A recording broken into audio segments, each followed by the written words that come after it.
Friends, আশা করি তোমরা সবাই ভালো আছো। আমিও ভালো আছি। Welcome back to my channel Debashree দিনলিপি।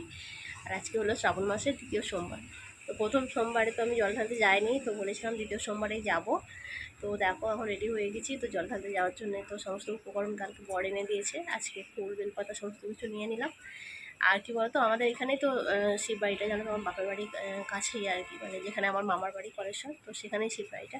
তো ওখানে যাবো জল ঢালতে। চলো যতটুকু পারবো তোমাদের সাথে শেয়ার করার চেষ্টা করবো। আর ওদিকে বাবা দেখছো পুজো অনেক করছে আর কি, বাবা বাড়ির মানে মা লক্ষ্মীকে দিচ্ছে পুজো। তো চলো দেখতে থাকবো পুরো ভিডিওটা, আশা করি তোমাদের ভালো লাগবে। আর প্রথমে একটা লাইক করে দিও। তো ওই যে বললাম তোমাদের, বর আগের দিন থেকে সমস্ত কিছু এনে দিয়েছিল, মানে ফল মিষ্টি এগুলো এনে দিয়েছিল। আর আমি এখানে দেখো বোতলে গঙ্গা জল, দুধ নিয়ে নিয়েছি, ধূপকাঠি, একটা মোমবাতি আর ফুল বেলপাতা এগুলো নিয়ে নিয়েছি। মিষ্টিটা প্যাকেটেই নিয়েছি, কারণ ফলগুলো ধোয়ার সময় জল ছিল, তো ওর মধ্যে মিষ্টিটা নিলে হয়তো খারাপ হয়ে যেতে পারে। আর বেলপাতাগুলো বাবা তো গাছ আছে ওখান থেকে বাবা তুলে এনে দিয়েছে। আর একটা মজার বিষয় হলো, সকালবেলা আকন্দা ফুল তুলতে গিয়ে দেখছি একটাও নেই। অনেক উঁচু ডালে ফুল ছিল, তো সেখান থেকেই খুব কষ্ট করে ফুলগুলোকে পেরে নিয়ে এলাম। আর যেহেতু শিব বাড়ি যাচ্ছি পুজো করাতে, তো সবুজ ছুটি তো আগেই পড়েছি, দেখেছো তো। যা দেখো সবুজ নেল পলিশ আমার কাছে ছিল না, এই কালারটাই ছিল। এটা তো সি গ্রিন, মানে সবুজ টাইপেরই কালারটা, তো সেই জন্য এই কালারটাই পরে নিয়েছি হাতে। তো সেটাই তোমাদের সাথে একটু শেয়ার করলাম। আর দেখো বর আর আমি মিলে পৌঁছে গেছি শিববাড়ি। আমরা যেহেতু বাইকে গেছিলাম, তো দেখো পৌঁছে গেছি। আর এখন কিন্তু ওই 8টার মতো বাজে, কিন্তু এত পরিমাণে রোদ উঠে গেছে না, দেখে মনে হচ্ছে অনেকটা বেলা হয়ে গেছে। তো দেখো বরের হাতে ডালাটা ধরিয়ে দিয়েছিলাম। তারপরে আমি মন্দিরে প্রবেশ করলাম। তো মন্দিরে গিয়ে দেখছি যে ভিড় আছে, কিন্তু অতটা পরিমাণে নেই, মানে যতটা আমরা আশা করেছিলাম যে ভিড় হতে পারে তার থেকে অনেক পরিমাণে কম ভিড় ছিল। তো কি বলো তো, এখন শ্রাবণ মাসে সোমবার, তো প্রত্যেকে জল ঢালতে আসে এখানে, বাঁকে করে জল নিয়ে আসে গঙ্গা থেকে, তো সেই জল ঢালে। তো সেই জল ঢালার মানে তাদের যাত্রীদের ভিড় হয়। এমনিতেও লোকালে এখন অনেকেই শ্রাবণ মাসে জল ঢালে, আগে কিন্তু এটা ছিল না, জানো তো। এখন যত দিন যাচ্ছে না, তত বাবা মহাদেবের প্রতি সবার ভক্তিটা না বেড়ে যাচ্ছে। তো চলো আগে আগে কি বলবো, আগে তো আমিই ঢালতাম না। আমি আজ গত 3 বছর থেকে এখানে জল ঢালছি, মানে 3 বছর কি 4 বছর হবে হয়তো ম্যাক্সিমাম। তো শ্রাবণ মাসের জল আমিও আগে ঢালতাম না, কিন্তু এখন ঢালছি। তো সেরকমই সবারই অবস্থা। তো এখন চলে এসেছি, যেহেতু ভিড় ভাড়টা নেই, তো তাই এখন দেখো বসে গেছি, একদম পুরোহিত নিয়ে বসে গেছি। আর এখানে পুরোহিতদের না ভাগ থাকে, মানে যে এলাকা থেকে যেখান থেকে যে আসবে তাদের অন্য মানে প্রত্যেকে ভাগ থাকে, যে অমুক জায়গা থেকে এলে অমুক পুরোহিত, অমুক জায়গা থেকে এলে তমুক পুরোহিত, এরকম আর কি। তো আমাকে আচমন করার জন্য জল দিয়ে দিচ্ছে দেখো।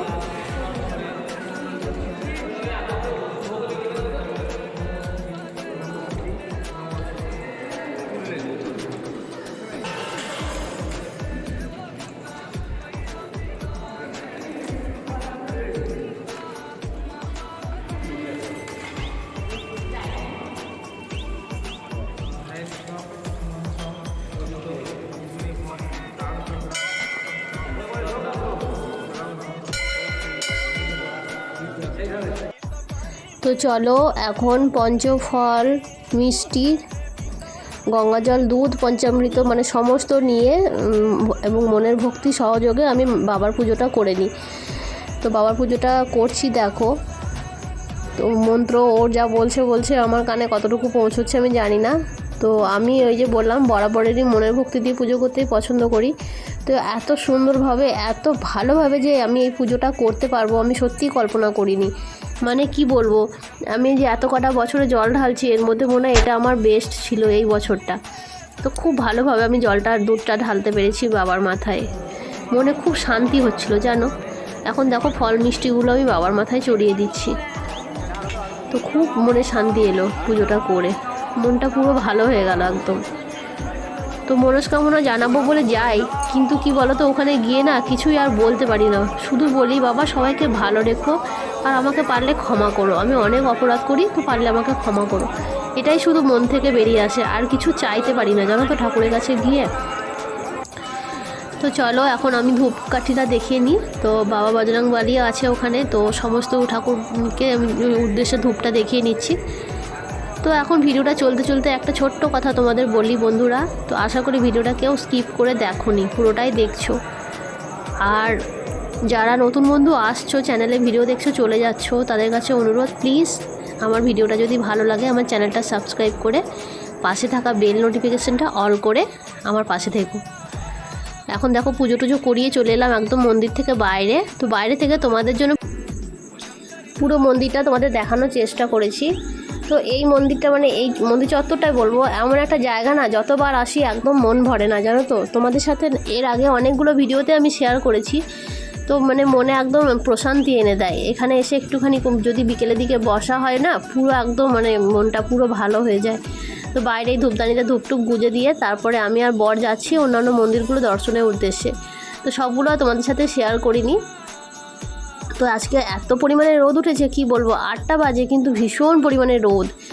তো এই দেখো এদিকে সাধু বাবার মন্দির টন্দির সব কিছুই আছে, সবটাই আমরা দেখেছি কিন্তু তোমাদের আর দেখায়নি। ওদিকে বর গেছে একটা মন্দিরে আশীর্বাদ নিচ্ছে, মানে ফুল মাথায় ঠেকিয়ে নিতে যাচ্ছে।